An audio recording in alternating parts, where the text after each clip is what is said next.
श्री राधे राधे दोस्तों। देवउठनी एकादशी कब है? 1 नवंबर को या 2 नवंबर को? इस साल सब बड़े दुविधा में हैं कि किस दिन व्रत को रखें।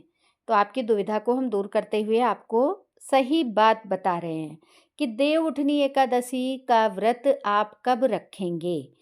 तो देखिए, हम लोग सनातन धर्म वाले हैं, सनातन धर्म को मानते हैं और सनातन धर्म में ये कहा जाता है कि जो उदया तिथि होती है उसी का विशेष महत्व होता है। तो उदया तिथि जो है वो हमें मिल रही है 2 नवंबर को, लेकिन एकादशी पूरे दिन की, पूरे रात की हमें मिल रही है 1 नवंबर को। तो जिनके घरों में विष्णु भगवान के चरण बनाए जाते हैं, वो लोग शाम को चौक बना लें, चरण बना लें, पूजा कर लें और शाम से तो व्रत शुरू ही हो जाता है। हम लोग जब एकादशी का व्रत करते हैं तो दशमी के दिन से तो शुरुआत ही कर देते हैं शाम से। भाई सात्विक आप खाइए पीजिए, 1 नवंबर से आपका व्रत शुरू हो जाएगा। लेकिन आप पूरा व्रत 2 नवंबर को ही करिए, क्योंकि एकादशी में ये भी कहा जाता है कि जो एकादशी द्वादशी युक्त होती है वो व्रत के लिए मान्य होती है, शुभ होती है। तो इसलिए हर तरीके से 2 नवंबर ही खास है। और इस बार देवउठनी एकादशी क्यों विशेष है ये भी आपको बता दें। 2 नवंबर को हम लोगों को इसमें खास चीज़ें मिल रही हैं उस दिन। अभी हम आगे आपको बताएंगे कि क्या खास है 2 नवंबर को। तो चलिए शुरू करते हैं। हम आपको बताते हैं कि 2 नवंबर को व्रत क्यों रखा जाएगा।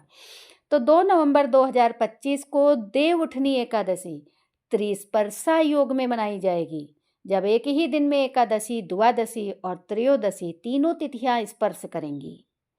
और पद्म पुराण के अनुसार ये दुर्लभ संयोग भगवान विष्णु के योग निद्रा से जागरण का दिन है।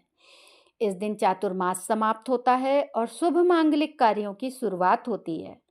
व्रत रखने वालों को पापनाश के साथ भाग्योदय का फल मिलता है और तुलसी शालिग्राम विवाह कराने से कन्यादान के समान पुण्य प्राप्त होता है। देवउठनी एकादशी हिंदू धर्म की महत्वपूर्ण तिथि है, जिसे देवोत्थान एकादशी कहा जाता है। मान्यता है कि इस दिन भगवान विष्णु 4 माह की योग निद्रा से जागते हैं और पूरे संसार का कार्यभार फिर से संभालते हैं। इसके अलावा एक बार फिर घरों में भी शुभ मांगलिक कार्यों की शहनाइयाँ गूंजने लगती हैं। शास्त्रों में देवउठनी एकादशी पर तुलसी विवाह का भी विशेष महत्व माना जाता है। कहते हैं कि देवोत्थान पर तुलसी विवाह कराने पर साधक को कन्यादान के समान फल प्राप्त होता है। वहीं इस दिन व्रत रखने से भाग्योदय और कार्यों में मनचाहा फल भी प्राप्त होता है। श्री लक्ष्मी नारायण एस्ट्रो सॉल्यूशन अजमेर की एक ज्योतिषाचार्य ने बताया है कि हिंदू पंचांग के अनुसार कार्तिक महीने की शुक्ल पक्ष की तिथि 1 नवंबर को सुबह 9:11 पर शुरू होगी और वहीं पर इस तिथि का समाप्त 2 नवंबर को सुबह 7:31 पर होगा। अब चूंकि उदया तिथि में इस साल देवउठनी एकादशी 2 नवंबर को ही मिल रही है, इसलिए उदया तिथि को ध्यान में रखते हुए 2 नवंबर को ही हम लोग व्रत करेंगे। और इस बार देवउठनी एकादशी यानी 2 नवंबर को 30 एकादशी रहेगी। एक दिन एकादशी भी, द्वादशी भी और त्रयोदशी भी रहेगी। देवोत्थान एकादशी इस बार त्रिस्पर्शा योग में मनाई जाएगी। त्रिस्पर्शा योग एक दुर्लभ संयोग है, जब एक ही दिन में एकादशी, द्वादशी और रात्रि के अंतिम पहर में त्रयोदशी तिथि आती है। इसे पद्म पुराण में वर्णित एक विशेष योग बताया गया है और इसी दिन चातुर्मास खत्म होगा और शुभ कार्यों की शुरुआत होगी। इस दिन भगवान विष्णु योग निद्रा से जागते हैं, शुभ कार्यों के द्वार खुलते हैं। धार्मिक मान्यता है कि इस दिन व्रत रखने और पूजा रखने से समस्त पापों का नाश होता है और घर में सुख समृद्धि आती है।